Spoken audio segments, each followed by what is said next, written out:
les modes de communication du Saint-Esprit. Alléluia. Amen. Le Saint-Esprit, il communique avec nous. Et nous devons être conscients, il y a des fois, nous ne sommes pas à l'écoute. Nous sommes dans les bruits. Nous sommes dans les campanages. Nous sommes dans toutes sortes de choses. Mais lui, quand il nous parle, nous ne sommes pas à l'écoute, chers bien-aimés. Je voudrais vous dire que nous devons apprendre à discerner sa voix pour marcher dans la vérité avec sagesse. Amen. Amen, amen, amen, amen. Eh bien, ce matin, le but de notre message, c'est pour pouvoir nous édifier, nous permettre de reprendre conscience de qui nous sommes et qui marche avec nous, qui travaille avec nous. Dieu parle de plusieurs manières par sa parole. Il peut parler par des songes, par des prophéties et aussi par des visions. Dans le livre de Job, au chapitre 33, 14, Dieu parle cependant, il est écrit, tantôt d'une manière, tantôt d'une autre. Et l'on y prend point garde. Il parle par des songes, par des visions nocturnes, quand les hommes sont livrés à un profond sommeil, quand ils sont endormis sur leur couche. Délai, nous allons rêver, nous allons dire, nous rêvons quelle idée, hein? Nous voyons Jésus-Christ, nous voyons, on rêve, il y a des songes, mais avant de parler, nous devons demander le discernement à Dieu, parce que beaucoup de songes, beaucoup de rêves ne nous mènent pas à grand-chose, parfois nous amènent à l'erreur. On croit que c'est quelqu'un qui nous fait de la sorcellerie. Mais peut-être que toute la journée, on a l'idée de cette personne-là. Ok? Et on rêve de cette personne-là le soir. Mais nous devons apprendre à discerner la voix de Dieu et la voix de l'Esprit. Alors, je voudrais vous dire que les visions, il y a des gens qui ont des visions, alléluia, sont des fenêtres ouvertes sur la pensée de Dieu. Mais elles sont pas toujours faciles à saisir immédiatement. Alléluia. Beaucoup de serviteurs dans la Bible ont été bouleversés lorsqu'ils ont reçu ces visions. Ils ont été bouleversés. Mais dans chaque cas, bien-aimé, la vision a été donnée pour un but divin. Jamais pour la confusion. Alléluia. Un but divin, jamais pour la confusion. Le Saint-Esprit, en tant que consolateur, nous guide par de nombreuses manières. Dans cette étude, nous allons explorer les différents modes par lesquels le Saint-Esprit se manifeste. Et comment le Saint-Esprit se manifeste. Ces modes de communication sont essentiels pour nous mener vers une vie spirituelle bien-aimée, authentique, en harmonie avec la volonté de Dieu. Et comment? C'est par les Écritures, c'est par la parole vivante. Alléluia.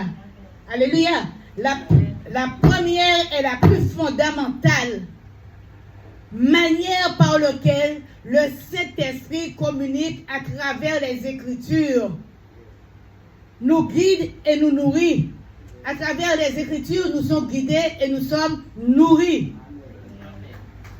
Comme David disait dans sa prière, il a dit dans le psaume 119, verset 105, « Ta parole est une lampe à mes pieds et une lumière sur mon sentier. » Bien-aimés, lorsque nous lisons et méditons sur la parole de Dieu, le Saint-Esprit nous parle, nous enseigne et nous réveille la vérité divine. Cependant, pour que cette révélation soit efficace, il est nécessaire de prendre le temps pour méditer personnellement, loin des distractions. Tu ne peux pas méditer, tu ne peux pas lire la parole, tu ne peux pas rentrer en profondeur de la parole si tu es devant ta télévision. Si tu es distrait, ta voisine vient, ferme ta porte, rentre dans ta chambre, médite la parole. Alléluia. La nourriture spirituelle ne peut pas être consommée à la hâte. Ni je viens, il y a le manger à faire, non. Fais ton manger et après médite ta parole. Et c'est ça qui nous arrive, Ça arrive moi aussi, mais en prendre conscience, alléluia, que je suis dans la distraction parfois. Il faut chercher chaque jour, comme Israélites cherchaient la manne dans le désert. Qu'est-ce qu'il faut chercher? La nourriture. Selon Exode 16:4, où Dieu dit, je vais faire pleuvoir du pain sur vous depuis le ciel. Le peuple sortira et en ramassera chaque jour la quantité nécessaire. Je vais faire pleuvoir le pain. Alléluia. Ce qui veut dire que le ciel est ouvert. Le ciel n'est pas fermé. Hein?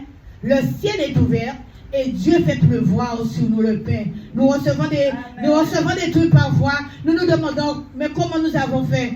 Mais Dieu, le ciel est ouvert. Il y a des bénédictions qu'il fait pleuvoir sur nous. Alléluia.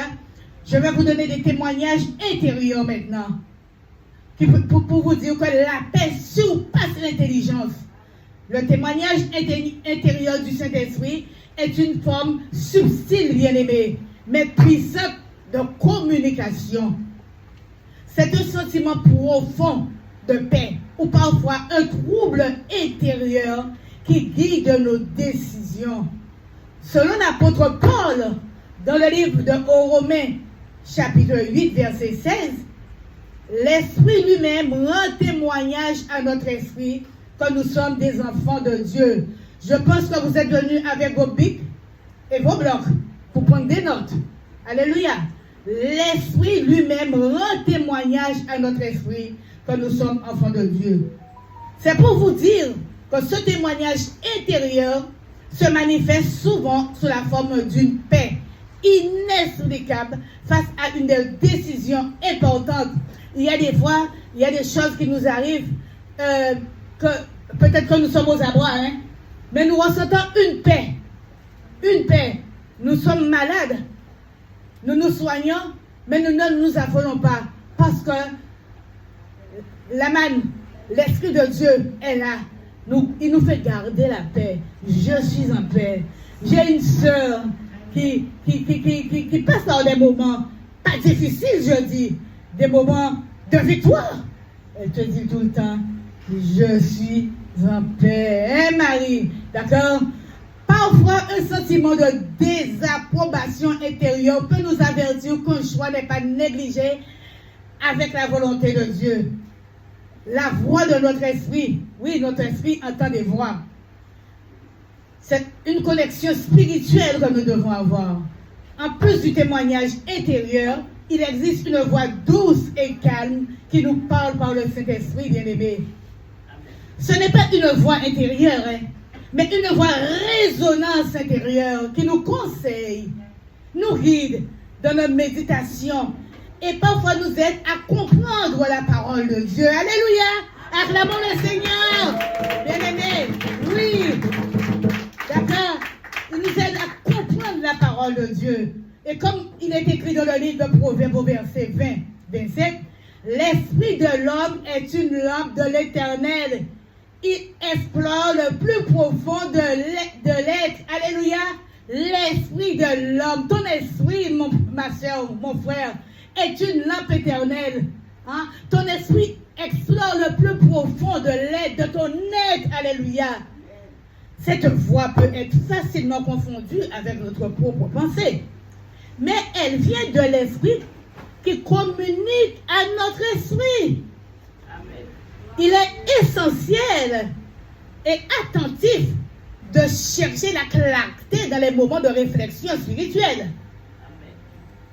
Aussi, en numéro 4, il y a la voix distincte du Saint-Esprit.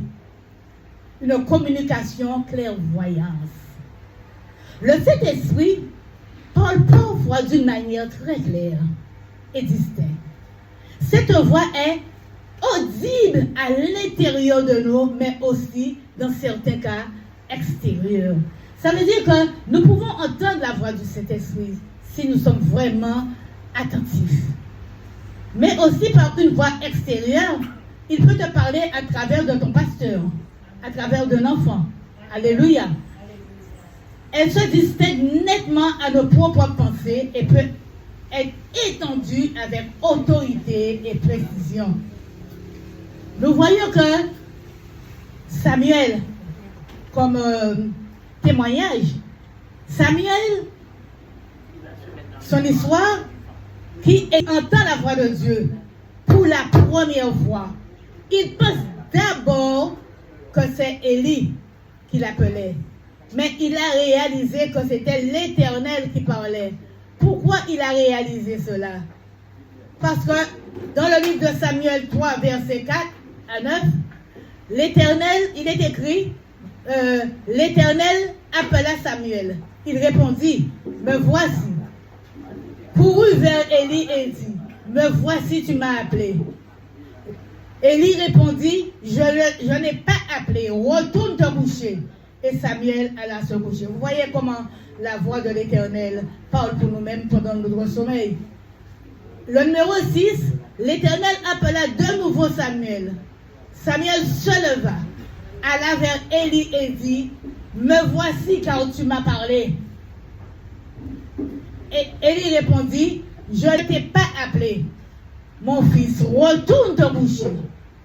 Samuel ne reconnaissait pas encore la voix de l'Éternel. La parole de l'Éternel ne lui avait pas encore été révélée.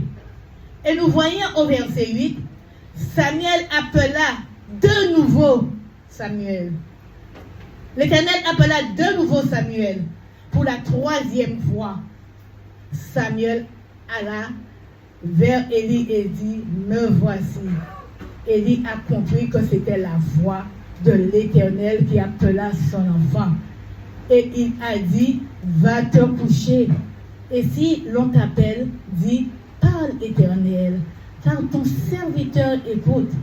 Et Samuel alla se coucher. Alléluia. Nous devons savoir faire la différence. L'Éternel peut nous parler pendant notre sommeil. Hein? Comme je dis, mais nous devons avoir le discernement de l'esprit. D'accord? Amen. Nous avons cette expérience montre l'importance de reconnaître la voix de Dieu, surtout quand elle se renouvelle pour nous. Cette voix est puissante, bien-aimée, et autoritaire parfois. Elle ne laisse aucun doute sur la source divine. Parfois, bien-aimés, des pères spirituels ou des mentors jouent un rôle crucial dans le discernement de cette voix. Hein? Les mentors, le Saint-Esprit peut parler à notre mentor, à notre niveau. Alléluia. Cinquièmement, les visions. Nous avons des visions. Hein? Ah, mais pourquoi il y a un vrai envie de passer là? Bien, les gens, peut-être quelqu'un te dira, oh, tu es folle, tu es fou, on te traite de folle ou de fou. Alléluia.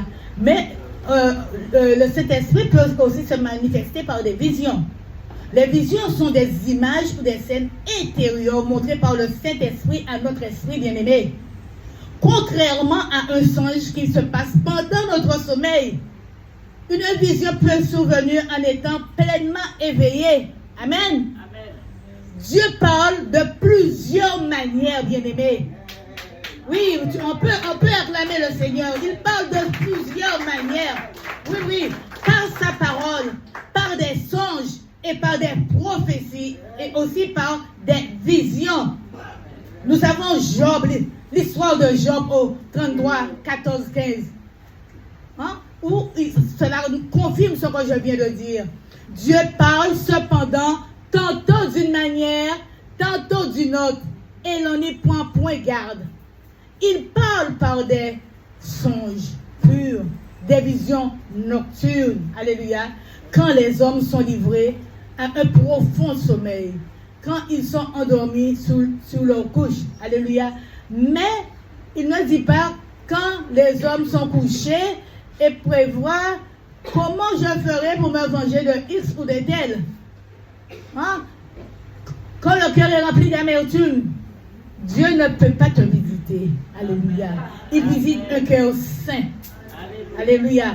Il visite un cœur saint, un cœur sincère. Alléluia.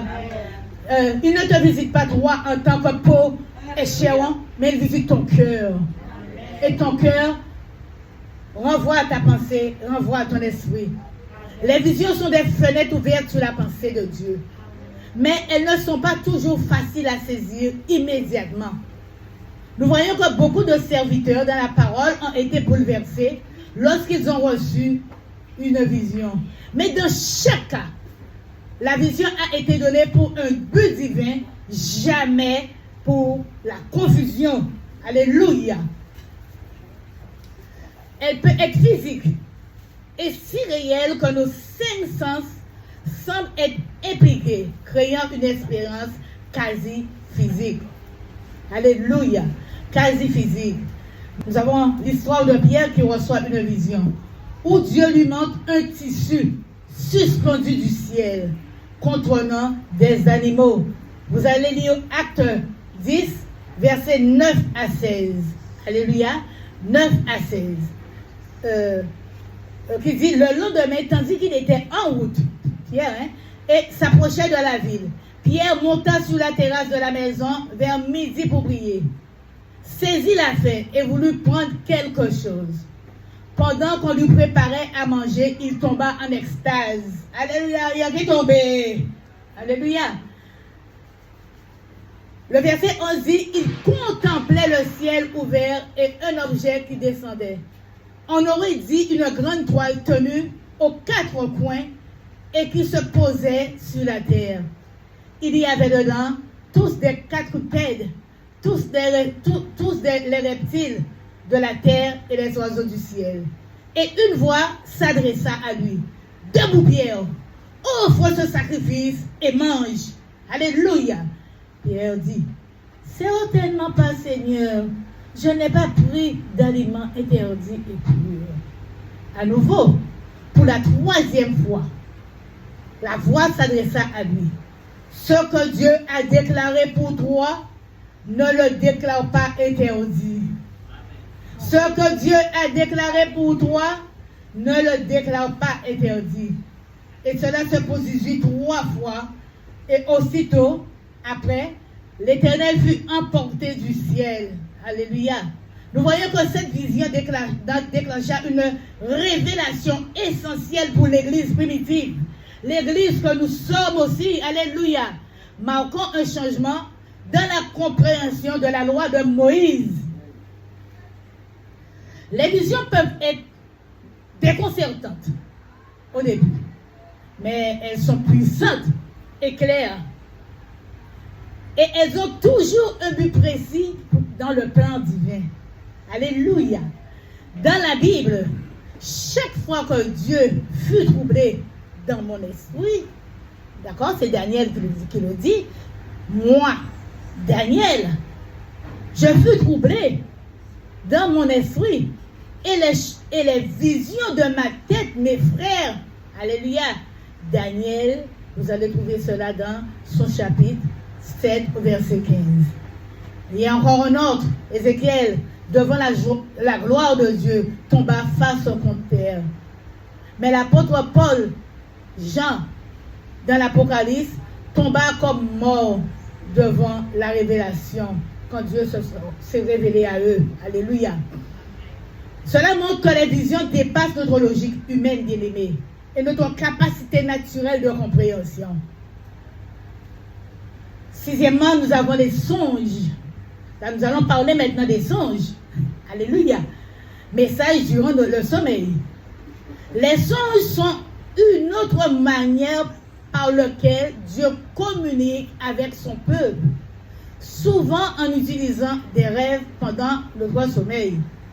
Il y a des gens qui, parfois, qui sont dans une assemblée, qui ont envie tellement que l'assemblée coule, eh bien, ils rêvent. Ils rêvent que l'assemblée est dans un cimetière. L'assemblée est celle-ci, l'assemblée est celle-là. Que des gens vont mourir. Au nom puissant de Jésus, nous va briser ça. Au nom puissant de Jésus, nous va briser ça. Parce que vous avez crié nous pour la vie. Il faut qu'on finisse avec nous. Nous avons une mission à porter. Alléluia. Nous disons gloire à Dieu. Gloire à Dieu et victoire au Seigneur de la vie ce matin. Comme le montre l'exemple de Joseph et des mages, Dieu a utilisé les rêves pour guider, avertir ou annoncer des événements futurs.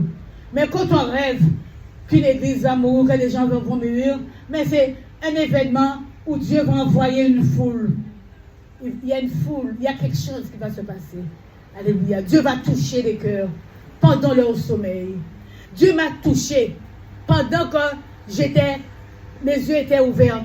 Le jour où j'ai entendu sa voix audible qui me disait à plusieurs reprises et pendant plusieurs jours, Élie, Élie, Élie. Mais je dis, mais je ne comprends pas pourquoi. Et quand ma fille est arrivée au mois de septembre, je lui dis, ma chérie, voilà, j'entends une voix qui me dit Élie. J'entends des louanges dans ma tête. J'entends quelque chose, mais je ne connaissais pas que c'était le parler en langue. Alléluia. Quand on est bien rassemblés, eh bien, petit à petit, je lui dis, mais j'ai envie d'aller connaître ce monsieur, mais je ne sais pas où il est. Je sais qu'il a délivré une dame qui avait des objets qu'il voulait dans sa maison. La dame a été délivrée. J'ai besoin de le connaître. Et je n'ai pas pris du temps. Quelqu'un a invité ma fille dans une cellule de prière à Saint-François, le pasteur Bourguignon. Et ma fille revient et me dit, maman, tout ce que tu m'as dit, c'est ici que ça se passe. Maman, devine avec qui je suis montée à Saint-François. Je lui dis, je ne suis pas devine, je ne peux pas te dire. Maman, je suis montée avec le pasteur Élie, le monsieur dont tu parles. Il faut que tu viennes, maman. Maman, tout ce que tu m'as dit, c'est ici qu'il fait. Oh. Mais je suis restée sceptique. J'en connais l'orgueil en homme. Et puis, un beau jour, on m'a invité à Belle-Plaine, dans une autre cellule. J'ai été. Et c'est de là que l'Esprit de Dieu m'a réellement saisi au travers du prédicateur qui était là. Où le Saint-Esprit m'a scanné. Je suis passée au scanner. Alléluia. Il m'a appelé pour prier pour moi à 3 reprises. Et je suis arrivée entraînant ma jambe en regardant tout le monde, en me moquant, parce qu'en ce temps-là, vraiment, j'étais comme ça. J'arrive devant lui, bon Dieu, je fais bitin là, on fait femme, mais moi, je m'aille voir. Alléluia. Ma soeur, as-tu déjà reçu Jésus-Christ dans ta vie? Je lui dis, mais c'est quoi ce que tu me racontes? C'est quoi ça? Merci. Ma soeur, veux-tu que je prie pour toi? Si tu veux. Pas si je veux, hein. Si tu veux. Mais le Saint-Esprit, il était déjà là, hein. Ok? Et sitôt qu'il a commencé à prier, je suis tombée. Il y a des fois quand on prie pour quelqu'un, la personne tombe. Après magie qu'a fait, hein.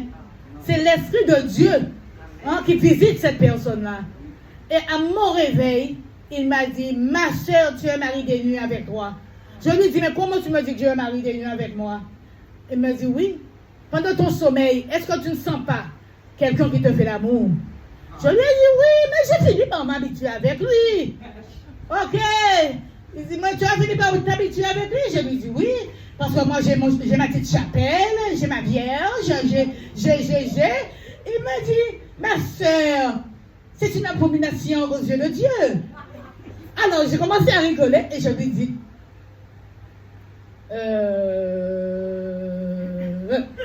il m'a dit, ma soeur, veux-tu que je vienne enlever tout ça chez toi? Je lui ai dit, mais non, mon frère, t'inquiète, je vais enlever. Le lendemain, j'ai tout mis dans un sac poubelle. Et je l'ai déposé à la voirie. Mais l'ennemi méchant est toujours là. J'avais un livre de prière, des livres de prière, et j'ai une tante, une grande cousine. Je sais qu'elle avait des visions de Dieu. Je dis, je vais lui donner. Ma fille m'a dit, maman, mettez ça en poubelle là. Si pas bon pour lui, pas bon pour l'autre là. Alléluia. Alléluia, oui. Et c'est ainsi que j'ai connu l'Assemblée chrétienne, la CRJC et révélation de Jésus-Christ. Parce que depuis que je suis rentrée dans cette assemblée, je reçois des révélations, mes chers bien-aimés. Les visions peuvent être concertantes au début, mais elles sont puissantes et claires. Et je voudrais vous dire que après la cellule, je n'ai pas rencontré tout de suite le bishop. C'est quand j'ai été au culte. Je l'ai rencontré. Et le message qu'il a passé, c'était pour moi. Il m'a scanné. C'était pour moi. Et je suis allée en septembre. En octobre, j'ai reçu mon baptême. Hein?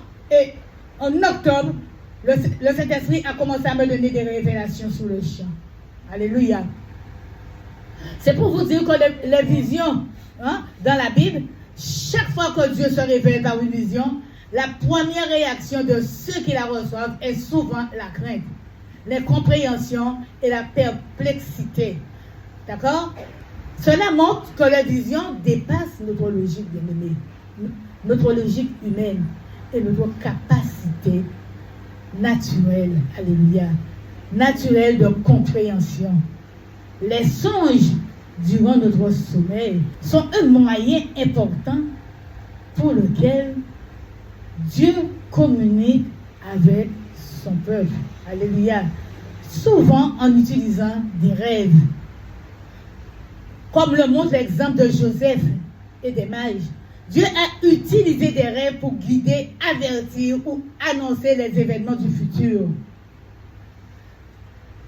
Joseph reçoit un rêve dans le livre de Genèse 37, verset 5 à 11. Joseph reçoit un rêve, ce verset dit, qui prophétise son futur rôle en tant que leader. Et dans Matthieu, chapitre 2, verset 12, les mages, avertis par un rêve, ne retournent pas vers Hérode, conformément à la direction divine. Je voudrais vous dire, chers bien-aimés, que les songes, tout comme les visions, nécessitent souvent un temps de discernement pour comprendre leur signification, leur application dans nos vies. Le point 7, nous parlons des anges, l'apparition des anges. Le messager divin, enfin, le Saint-Esprit peut communiquer par des apparitions d'anges qui servent de message pour transmettre leurs informations, des avertissements ou des encouragements. Dieu a dit, c'est lui qui donne des ordres aux anges. Et les anges descendent par l'échelle invisible. Les anges nous visitent. Il y en a parmi nous ce matin. Alléluia. Ils sont invisibles, nous ne les voyons pas. Nous voyons que ces apparitions peuvent se produire en vision ou dans la réalité physique. Selon Acte 10, verset 3-6, l'ange apparaît à Corneille pour lui dire que ses prières ont été entendues et qu'il doit envoyer des hommes chercher Pierre, alléluia, un frère, une sœur, un parent s'est égaré, nous devons aller le chercher, même s'il ne vient pas tout de suite, mais tout doucement, continuer, persévérer, parce que souvent c'est l'orgueil qui les empêche de retourner là où ils ont reçu leur bénédiction. Alléluia. L'orgueil, un péché, comme on dit, alléluia, comme on dit. Mais cela peut arriver que tu partes, que Dieu permet que tu partes, tu ailles ailleurs pour voir, pour écouter, pour visiter et faire la différence des choses. Alléluia, acclamons le Seigneur. Et tu retournes de là où tu es. Moi, ça m'est arrivé. D'accord? J'ai vagabondé à 2 reprises. Mais le Saint-Esprit m'a chicoté. Retourne de là où je t'ai placé. Et je suis debout devant vous aujourd'hui. Alors pour conclure, le discernement et la souveraineté de Dieu, alléluia, il est crucial de comprendre, chers bien-aimés, que Dieu est souverain et il choisit qui il veut. Alléluia. Le discernement est essentiel pour distinguer la voix de Dieu. Autre influence, comme nos propres pensées ou des voix intérieures trompeuses. Soyons attentifs à tous les moyens par lesquels le Saint-Esprit peut nous parler. On peut avoir du zèle, nous voulons nous voir, nous rapporter en neuf. Peut-être qu'on est choristes, on veut chanter plus fort que l'autre. Peut-être qu'on... Non. Alléluia. Entre les hommes de Dieu, ils se chamaillent. Hein? Ce n'est pas ce que Dieu demande. Alléluia. Il te demande d'être compréhensif, d'avoir le discernement. D'accord? Surtout les hommes de Dieu, de travailler en étroite collaboration avec leur staff. Chaque mode de communication, qu'il soit simple ou naturel, a une place dans nos parcours spirituels. Le plus important, mes bien-aimés, reste notre ouverture à écouter et à obéir à la voix de Dieu, qu'elle soit subtile ou audacieuse. D'accord? Et la réflexion finale, je voudrais vous dire que dans votre propre parcours spirituel, comment ressentez-vous la manière dont Dieu vous parle? Comment ressentez-vous la manière dont Dieu vous parle? Est-ce que vous avez déjà exprimé certains de ces modes de communication? Le discernement est un processus de maturation et que chaque croyant doit apprendre à reconnaître la voix du Saint-Esprit, mes chers bien-aimés. Alléluia.